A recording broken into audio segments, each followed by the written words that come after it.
Om Swastiastu. Perkenalkan, nama saya Putu Agus Suntur Mahardika, kelas 12.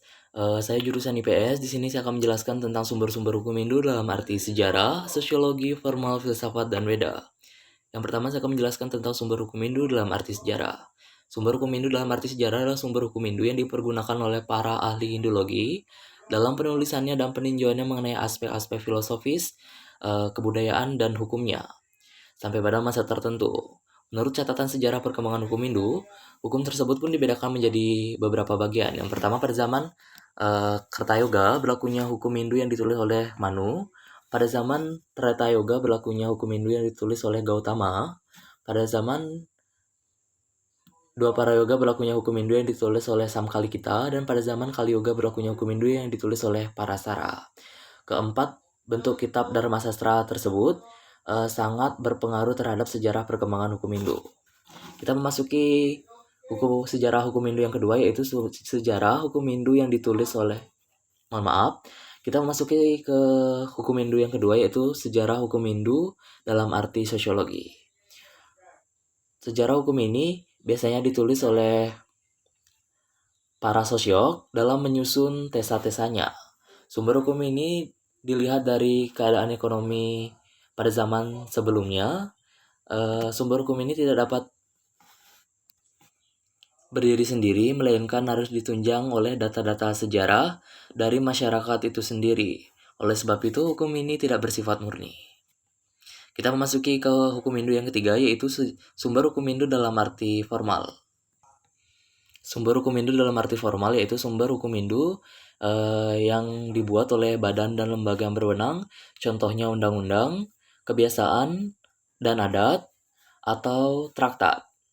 Sumber-sumber susunan hukum Hindu dalam arti formal yaitu yang pertama undang-undang, yang kedua kebiasaan dan adat, yang ketiga traktat, yang keempat jurisprudensi, dan yang kelima pendapat ahli hukum yang terkenal. Kita masuki ke sumber hukum Hindu yang keempat, yaitu sumber hukum Hindu dalam arti filsafat. Sumber hukum Hindu dalam arti filsafat.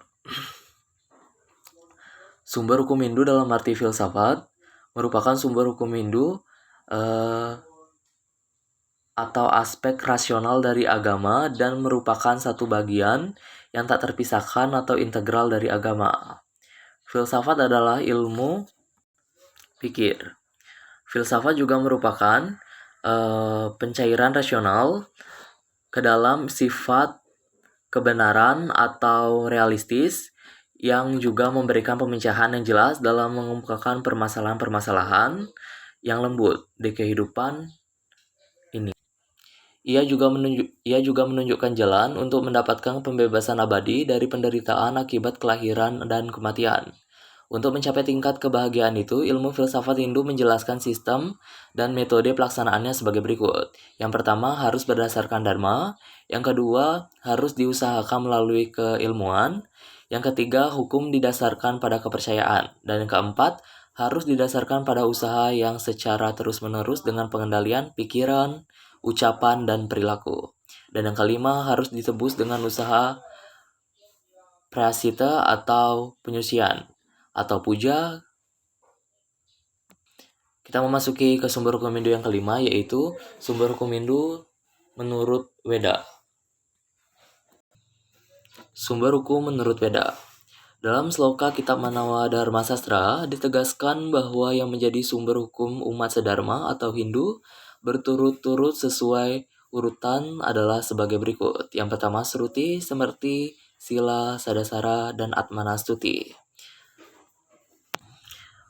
Pengertian Weda sebagai sumber ilmu mengangkut bidang yang sangat luas sehingga Sruti dan Smriti diartikan Weda dalam tradisi Hindu. Sedangkan ilmu hukum Hindu itu sendiri telah membatasi arti Weda pada kitab Sruti dan Smriti saja.